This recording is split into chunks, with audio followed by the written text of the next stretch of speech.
विद्यार्थी मित्र हो, नमस्कार. मी ज्ञानेश्वर मिसाळ. आज आपण एक विषय जो आहे तो घेऊन आलेलो आहोत. तुमच्या सर्वांच्या दृष्टीनं, तसेच शेतकऱ्यांच्या, विद्यार्थ्यांच्या किंवा ज्यांना या विषयामध्ये आवड आहे अशा सर्वांना मी या व्हिडिओ बाबतीत थोडी माहिती देणार आहे. तर आजचा विषय आहे की द्वितीय वर्षाच्या वर्गातील एक विषय आहे रोपवाटिका व्यवस्थापन, फुलशेती व हरितगृह तंत्रज्ञान. त्यामध्येच असणारा रोपवाटिका व्यवस्थापन हा भाग आहे आणि त्यामध्ये रोपवाटिका व्यवस्थापनातील बाबी म्हणजेच दूरदृष्टीनं जर केलो तर आपण व्यवसाय करायचा आहे किंवा इतर काही गोष्टी करायच्या असतील, नर्सरी उभी करायची असेल तर आपल्याला त्या नर्सरीच्या दृष्टीनं किंवा रोपवाटिका उभारणीच्या दृष्टीनं कोणत्या बाबी किंवा कोणते मुद्दे आपण लक्षात घेतले पाहिजेत म्हणजे ती रोपवाटिका उभं राहील. व्यवसाय असो किंवा अभ्यासाच्या दृष्टीने असो, हे जवळपास 13-14 मुद्दे आहेत. आपण त्याच्यावर थोडंसं विश्लेषणात्मक थोडं वर्णन करूया आणि त्यामधून आपण जी काही माहिती मिळेल ती आपण बारकाईने पाहण्याचा प्रयत्न करणार आहोत. तर आजचा विषय रोपवाटिका व्यवस्थापन, यामधला रोपवाटिका व्यवस्थापनातल्या बाबी याविषयी आपण माहिती घेऊ. त्यामध्ये रोपवाटिका व्यवस्थापन म्हटलं तर या ठिकाणी सगळ्यात महत्त्वाचं पहिलं येतं म्हणजे कुंपण म्हणजे हे कुंपण संरक्षणाच्या दृष्टीनं रोपवाटिकेला अतिशय महत्त्वाचं असतं आणि ते रोपवाटिकेला कुंपण असावं. जे कुंपण आहे, कुंपणाचे विविध प्रकार आपल्याला पाहायला मिळतात आणि त्यामध्ये बरेच कुंपण आपण दिसतो. तर त्यामध्ये सगळ्यात महत्त्वाचं एक सजीव कुंपण आपल्याला दिसून येतं. सजीव कुंपण म्हणजे काय, तर सजीव वनस्पतीची त्या कडेनं लागवड करणं. मग त्या ठिकाणी उदाहरणार्थ चिलार, काटेरी डुरंट आहे, करवंद आहे, गायपात आहे किंवा त्या व्यतिरिक्त आपण पक्क्या भिंतीचंही कुंपण आपण त्या ठिकाणी घालू शकतो. कुंपण हे रोपवाटिकेसाठी अत्यंत महत्त्वाची आणि पहिली बाजू त्या ठिकाणी दिसून येते. आता दुसरी बाब आहे ती म्हणजे रोपवाटिकेचा प्रकार. रोपे व कलमे यांच्या प्रकारानुसार वर्गीकरण करून त्या ठिकाणी रोपांची विक्री व व्यवस्थेनुसार विविध प्रकारच्या रोपवाटिका आपल्याला पाहायला मिळतात. त्यामध्ये सगळ्यात महत्त्वाचं फुलझाडांची रोपवाटिका, शोभिवंत झुडपे, भाजीपाला रोपवाटिका आणि कलम म्हणजे फळ रोपवाटिका, असे 4 प्रकार आपल्याला आढळून येतात. त्यामध्ये फुलझाडं म्हटलं तर गुलाब फुलं, मोगरा, जास्वंद, झेंडू या फुलझाडांची आपल्याला रोपे तयार करता येतात. शोभिवंत झुडपामध्ये बागेसाठी सुंदर शोभिवंत झुडपं वनस्पती त्या ठिकाणी तयार केले जातात. भाजीपाला रोपवाटिकेमध्ये टोमॅटो जे फळं भाज्या आहेत म्हणजे त्यामध्ये टोमॅटो, मिरची, वांगी, कोबी यासारखी भाजीपाला रोपाची निर्मिती करून त्या ठिकाणी लागवडीयोग्य रोपं आपल्याला तयार करता येतात. कलम किंवा फळ रोपवाटिका शाखीय अभिवृद्धीचा उपयोग करून, या तंत्रज्ञानाचा उपयोग करून फळझाडाची कलमे, खुंट रोपे किंवा विशेष वेगवेगळ्या पद्धतीची कलमं त्या ठिकाणी आपल्याला या प्रकारामध्ये करता येतात. तर ही एक दुसरी बाब आपल्याला दिसून येते. तिसरी बाब म्हणजेच त्या ठिकाणी जमिनीची उपलब्धता. रोपवाटिका व्यवस्थापन करताना जमिनीची योग्य निवड करणं अतिशय महत्त्वाची बाब आहे. मग त्या ठिकाणचं क्षेत्र किती आहे म्हणजे जमीन किती आहे, माती परीक्षण, मातीची गुणवत्ता या सगळ्या बाबीचा विचार करून रोपवाटिकेची जागा निश्चित करायची. यामुळे रोपाची वाढ चांगली होईल व उत्पादन वाढण्यास मदत होईल. म्हणजेच रोपाला जी माती आवश्यक आहे ती आपल्याला महत्त्वाची आहे. याच्यामध्ये 4 मुद्दे आपल्याला डोळे झाकून चालणार नाही. त्यामध्ये पहिलं क्षेत्र निश्चिती. रोपवाटिका ज्या ठिकाणी उभारायची आहे त्या ठिकाणी आवश्यक क्षेत्र म्हणजे जमीन निश्चित करणं गरजेचं. 1 एकर, 2 एकर, 3 एकर काय आहे. माती परीक्षण, जी काही माती माध्यम म्हणून रोपाच्या पिशवीमध्ये आपल्याला वापरायचं आहे त्याचं माती परीक्षण करून घ्यायचं आहे आणि त्याची गुणवत्ता काय आहे ती तपासायची. योग्य मातीची निवड. रोपासाठी योग्य माती निवडणं अतिशय महत्त्वाची आणि जमेची बाजू आहे. ज्यामध्ये योग्य माती असेल तर निचरा योग्य होईल. त्याचबरोबर त्या मातीचा सामू चांगला असेल तर तो योग्य अन्नद्रव्ये दिलेली ती अन्नद्रव्ये त्या पिकांच्या मुळांना सहज शोषता येतील आणि ती वाढीच्या काळात त्याला त्या अन्नद्रव्याची उपलब्धता वेळेवर होईल. या मातीचा एवढा मोठा भाग आपल्याला पाहायला मिळतो. जमिनीची तयारी म्हटलं तर जमीन सपाट, पाण्याचा निचरा होणारी माती त्या ठिकाणी असावी. म्हणजेच आपल्याला या मुद्द्यामध्ये तिसऱ्या बाबीमध्ये याच्याकडे प्रकर्षाने पाहता येईल. पुढे जाऊया, पाणी व्यवस्थापन. आता शेती म्हटलं तर पाणी आलंच आणि पाणी ही अतिशय महत्त्वाची बाजू आहे. पाणी व्यवस्थापनामध्ये रोपवाटिकेतलं पाणी व्यवस्थापन हे रोपवाटिकेचं यशस्वीतेचं एक अतिशय महत्त्वाची बाजू, जमेची बाजू म्हटली जाते. पाण्याची योग्य उपलब्धता म्हणजे मोठ्या प्रमाणात पाण्याचा साठा व गुणवत्ता यावर रोपाची वाढ अवलंबून असेल. पाणी परीक्षण करून त्याची गुणवत्ता निश्चित करणे आवश्यक. पाणी परीक्षण करणं म्हणजे नेमकं काय, तर पाण्याचं 1 लिटर पाणी आपल्याला प्रयोगशाळेमध्ये ताजं शुद्ध पाणी घेऊन जायचं आहे आणि त्याचं परीक्षण करायचं. ज्या ठिकाणी त्याचा सामू आणि विद्युत वाहकता हे 2 गुणधर्म सगळ्यात महत्त्वाचे आहे ते त्या ठिकाणी तपासून नंतरच ती सिंचनाला किंवा रोपवाटिकेतील रोपांना पाणी वापरण्याची गरज आहे का हे आपल्याला लक्षात येईल. जर खराब असेल तर त्याच्यावर आपल्याला प्रक्रिया करता येतात. त्याचबरोबर पाण्याचा कार्यक्षम वापर होता होईल तेवढं आधुनिक पद्धतीकडे वळावे लागेल. जेवढं पाणी गरज त्या पिकांना, मुळांना, मातीला आहे तेवढंच पाणी त्या ठिकाणी द्यावं लागेल. त्या व्यतिरिक्त जास्तीचं पाणी देणं योग्य ठरणार नाही. याचा परिणाम रोपाची मर म्हणजेच मॉर्टॅलिटीकडे जाऊ शकतो. त्याचबरोबर अत्यावश्यक बाब, प्रकर्षाने दिसणारे मुद्दे बोलूया. रोपवाटिकेतील पाणी ही अत्यावश्यक बाब, उपलब्धता तपासणी. पाण्याची उपलब्धता आहे, मग त्या ठिकाणी त्याचा सामू, विद्युत वाहकता योग्य आहे का. गुणवत्ता परीक्षण, प्रयोगशाळेमध्ये पाण्याचा नमुना घेऊन घेतल्यानंतर, पाणी परीक्षण करून घेतल्यानंतर पाण्यामध्ये क्षार आहेत का, म्हणजे पहिलं सामू तपासलं तर लक्षात येतं. विद्युत वाहकता तपासली तर पाणी किती हलकं, जाड, मध्यम आहे आणि त्यामध्ये क्षार कसे आहेत त्याच्यावरून लक्षात येतं. आणि सिंचन व्यवस्था म्हणजे पाणी देण्याच्या पद्धती, म्हणजे यामध्ये ठिबक सिंचन आहे, तुषार सिंचन आहे, कोणत्या पद्धतीनं पाणी देणं योग्य आहे. तर त्या ठिकाणी रोपांना आपल्याला जास्त दाबाचं पाणी देणं योग्य नसतं. त्या ठिकाणी ठिबक किंवा मिनी स्प्रिंकलर किंवा वेगवेगळ्या पद्धतीनं आपल्याला आधुनिक पद्धतीने त्या ठिकाणी त्याच्याकडे जाता येईल आणि पाहता येईल. त्याचबरोबर पुढे जाऊया, माळी व मजूर. रोपवाटिकेमध्ये सगळ्यात महत्त्वाचा चालवायचा भाग असेल तर रोपवाटिकेला असणारा माळी आणि मजूर, त्या ठिकाणी याची उपलब्धता असणं गरजेचं आहे.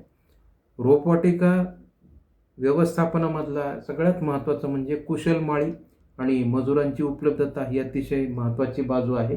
कारण माळी असणं म्हणजे त्याला तांत्रिक ज्ञान असणं गरजेचं आहे. या रोपांची योग्य काळजी त्या ठिकाणी घेऊ शकतो आणि त्या ठिकाणी तो कलमही बांधणार आहे.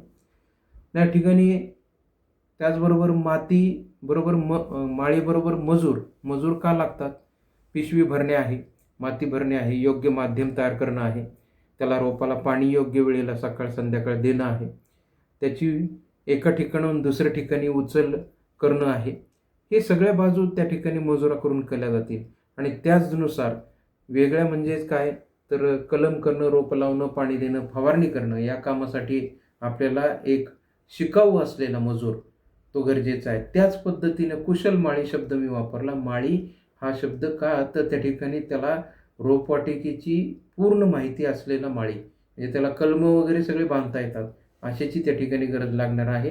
यामध्ये सगळ्यात महत्त्वाच्या 4 मुद्दे लक्षात घेतले तर तांत्रिक ज्ञान असलेलं माळी, गरजेनुसार मजुराची उपलब्धता, कलम रोपे लावण्याचे कौशल्य आणि फवारणी व पाणी व्यवस्थापन करणारं मजूर, हे सगळं आपल्याला आजची या मुद्द्यातून लक्षात येतं.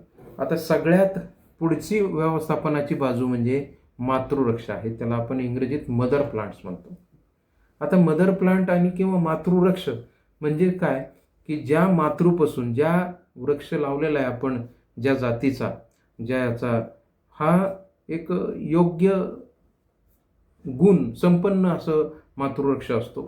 मग त्या मातृवृक्षातून आपल्याला काय करायची, एक कलम सायन असणारी काडी घेऊन आपल्याला एका खुंटावर ती कलम पद्धतीनं, योग्य जे तंत्रज्ञान आहे त्या पद्धतीनं बांधायचं आहे. मग यामध्ये रोपवाटिकेचं अत्यंत महत्त्वाचं अंग म्हटलं तर त्या ठिकाणी मातृवृक्ष म्हणजे मदर प्लांट्स आहे. हे अतिशय दर्जेदार आणि योग्य जातीची असावीत. योग्य पद्धतीनं त्यांची लागवड रोपवाटिका व्यवस्थापन करण्यापूर्वीच 2 वर्ष का होईना, 3 वर्ष का होईना आपल्याकडं आपल्या शेतावर या मातृवृक्षाची लागवड करणं बंधनकारक आहे. आणि त्यामुळे आपल्याला पुढे चालून ज्यावेळेस रोपवाटिकेमध्ये आपल्याला मदर प्लांटकडून काडी घ्यायची आहे, कलम काडी सायन घ्यायचा आहे, त्यावेळेस आपल्याला त्यांच्याकडून निरोगी उत्तम गुणवत्तेचा मातृवृक्ष जर असेल तर उत्तम गुणवत्तेची मातृकाडी त्या ठिकाणी आपल्याला मिळेल आणि त्यापासून आपण उत्तम दर्जेदार रोपे तयार करू. रोपवाटिकेतला हा सगळ्यात महत्त्वाचा अंग म्हटलं तर मातृवृक्ष आहे. योग्य त्या ठिकाणी जातीची निवड करायची. मातृवृक्षाचीही जात निवडताना आपल्याला कोणत्या जातीचा आंबा आपल्याकडे चालतो, आपल्या भागामध्ये चालतो आणि आवड कोणती देतात, प्राधान्य कोणतं देतो, कोणत्या जातीला शेतकरी देतो, त्यानुसार त्याचा मातृवृक्ष आपल्याला त्या ठिकाणी आपल्या नर्सरीच्या शेतावर मातृवृक्ष म्हणून त्या ठिकाणी त्याची लागवड करावी लागेल. याचा मातृवृक्ष एक स्वतंत्र विभाग असतो रोपवाटिकेमध्ये आणि तो स्वतंत्र विभाग हा एका दर्जेदार स्वरूपात आपल्याकडे अगोदर असावा. शासनमान्य रोपवाटिकेकडे जर गेलो तर आपल्याला रोगमुक्त रोपे आपल्याला मिळतात. म्हणजेच या ठिकाणी रोग कोणते तर त्या ठिकाणी बुरशीजन्य रोग जास्त येतात रोपवाटिकेमध्ये. मर आहे, त्याच्यानंतर मरमध्ये खोडकूज आहे, मूळकूज आहे. हे पाण्यामुळे किंवा माध्यमामुळे येणारे रोग आहेत किंवा जास्त पाणी, कमी पाणी किंवा बुरशीचा प्रादुर्भाव होऊ शकतो. त्या ठिकाणी आपल्याला जैविकचा वापर करायचा. त्या ठिकाणी पुढे जाऊया. मातृवृक्षानंतर पुढचा मुद्दा येतो तो म्हणजे हरितगृह, ग्रीन हाऊस. कलम बांधून झाल्यानंतर या ठिकाणी सगळ्यात महत्त्वाचं म्हणजे भाग येतो तो म्हणजे शेडनेट हरितगृह असावं. वातावरण बदलानुसार त्या ठिकाणी रोपाची काळजी आपल्याला योग्य घेता येते, कारण 12 महिने आपल्याला रोपवाटिके चालवायची असेल तर आपल्याकडे हरितगृह, शेडनेट आपल्याकडे असावं. त्यापैकी हरितगृह जर असेल तर त्या ठिकाणी अतिशय चांगली गोष्ट, कारण यामध्ये आपल्याला आवश्यकतेनुसार तापमान व आर्द्रता राखता येते. हरितगृहामुळे बाहेरच्या स्थितीतील कार्बनपेक्षा हरितगृहामध्ये कार्बन मोठ्या प्रमाणात वनस्पती स्थिर करत असतात आणि कार्बन ज्यावेळेस मोठ्या प्रमाणात त्यांना मिळेल त्यावेळेस त्या ठिकाणी हरितगृहामध्ये रोपाची वाढ चांगली झालेली आपल्याला दिसून येते. म्हणजेच त्याचा लीफ लॅमिना असेल, म्हणजे पाण्याचा विस्तार असेल, झाडाचा विस्तार असेल. मग या ठिकाणी 3ही ऋतूमध्ये आपण या सगळ्या प्रक्रिया सहजरित्या या हरितगृहामध्ये करू शकतो. मग पावसाळा असो, उन्हाळा असो किंवा थंडीचे दिवस असो, आपल्याला ह्या सगळ्या गोष्टी आपल्याला करता येतात. त्यामध्ये महत्त्वाचे प्रकर्षाने जाण्याच्या बाजू म्हटलं तर आपल्याकडे शेडनेट आवश्यक, मग की दुसरं एक हरितगृह असणं आवश्यक. हरितगृहामध्ये आपल्याला तापमान, आर्द्रता याचं नियंत्रण करता येतं आणि त्याचबरोबर योग्य पद्धतीनं रोपाचं संरक्षण कीड व रोगापासून करता येतं. त्याच्यानंतर पुढचा बाबीकडे जाऊया, तो म्हणजे भांडारगृह व खुंट व्यवस्थापन. ते आपल्याला भांडारगृह म्हणजे खोली एक लागेल नर्सरीच्या ठिकाणी, ज्या ठिकाणी एरिया आहे त्याच्यावर एक खोली कशासाठी लागेल तर त्या ठिकाणी अवजारं, साहित्य, आपण आणलेली औषधं, बुरशीजन्य औषधे असतील किंवा त्या ठिकाणी इतर काही कलमाची साहित्य असतील किंवा माध्यम म्हणून त्या ठिकाणी पोयटा आणलेला असेल. तर या वेगवेगळ्या वस्तू आपल्याला त्या सुरक्षित ठेवण्यासाठी त्या ठिकाणी एक खोली तयार केलेली असावी. त्यामध्ये आपल्याला हे सर्व साहित्य ठेवता येईल. म्हणजेच भांडारगृह आणि खुंट व्यवस्थापन असा मुद्दा दिलेला आहे. यामध्ये 4 मुद्दे बघितले तर भांडारगृह आहे, साहित्य व्यवस्थापन आहे, साहित्य व्यवस्था आहे. खुंट निर्मिती कशी करायची तर कलम करण्यासाठी खुंट आवश्यक. खुंट रोपे स्वतः तयार करावीत म्हणजे ते निरोगी राहतील आणि सुदृढ राहतील, जास्त मुळ्यांची असावीत. रोपे तयार करताना ती शासकीय रोपवाटिकेतून खुंट रोपं आपल्याला आणता येतात आणि ते आणले तरी तिथूनही चालतील आपल्याकडे जर शक्य नसल्यास. तर पुढची बाब आहे ते म्हणजे हार्डनिंग करण्याची जागा व पॅकिंगची जागा. आता रोपवाटिकेमध्ये सगळ्यात महत्त्वाचं की जर आपण एका नियंत्रित वातावरणात आपण रोप तयार केलं तर त्याला त्या ठिकाणी सूर्याची उष्णता, सूर्यप्रकाश मिळवण्यासाठी आपल्याला एकदा हार्डनिंग करण्यासाठी शेडनेट किंवा हरितगृहामध्ये घेऊन जावं लागते. मग कलम झाल्यानंतर हार्डनिंगसाठी स्वतंत्र जागा आपल्याला त्या ठिकाणी असावी, रोपांना बाहेरील वातावरणाशी जुळवून घेण्यासाठी. हळूहळू सूर्यप्रकाश किंवा बाहेरच्या हवेशी आर्द्रतेशी संपर्क वाढवण्यासाठी या जागेची, हार्डनिंगची जागा महत्त्वाची आहे. पॅकिंगसाठी हवेशीर जागा, रोपाची वाहतूक करताना नुकसान होणार नाही यासाठी योग्य पॅकिंगचं साहित्य आपल्या या रोपवाटिकेच्या भागामध्ये असावं. मग यामध्ये मुद्दे बघितले तर हार्डनिंग प्रक्रिया, हवेशीर पॅकिंग क्षेत्र, सूर्यप्रकाशी जुळवणी करणारी जागा म्हणजे हार्डनिंगची जागा, आणि सुरक्षित वाहतूक म्हणजे ट्रे असेल किंवा पिशवी असेल किंवा एका ठिकाणून दुसऱ्या ठिकाणी स्थलांतरित करण्याची जागा. याचंही थोडं अंतर छोटंच असावं. जास्त अंतर असल्यास त्या ठिकाणी मजुराची उपलब्धता नसल्यास ती वाहतूक आपल्याला डुईजड होते. ही त्या ठिकाणी महत्त्वाची बाजू आहे. पुढची बाब आहे विक्री शेड आणि ऑफिस. विक्री करण्याचं, आता रोपं तयार झाली मग विक्री करायची कसं, सगळ्यात महत्त्वाचा बाब आहे. रोपवाटिकेतील विक्री व्यवस्थापन हे आकर्षित करण्यासाठी आपल्याला ग्राहक आपल्याकडे येतील आणि आकर्षित करण्यासाठी सगळ्यात महत्त्वाचं म्हणजे आपलं ज्या ठिकाणी विक्री करण्याची जागा आहे ते शेड अत्यंत महत्त्वाचे आणि योग्य पद्धतीनं सुविधामुळे त्या ठिकाणी आपल्याकडे व्यवसाय वाढत असतो. त्यानुसार योग्य मांडणी केलेली असल्यास त्या ठिकाणी आकर्षण वाढेल आणि ग्राहक तुमच्याकडे येतील. त्यामध्ये सगळ्यात महत्त्वाचं विक्रीसाठी निवारा शेड असावं, ग्राहकासाठी आकर्षक मांडणी रोपांची केलेली असावी. ऑफिसमध्ये आपल्याकडे नोंद वह्यामध्ये त्या ठिकाणी प्रत्येकी रोपाची नोंदणी व त्याचं दरपत्रक, त्याचबरोबर त्या ठिकाणी बिल बुक या वेगवेगळ्या साहित्यासहित आपल्याला त्या ठिकाणी ठेवणं आवश्यक. त्याचबरोबर त्या ठिकाणी आपल्याला कमीत कमी 1 किंवा 2 लेबर किंवा स्टाफ आपला जो काही आहे तो त्या ठिकाणी असावा.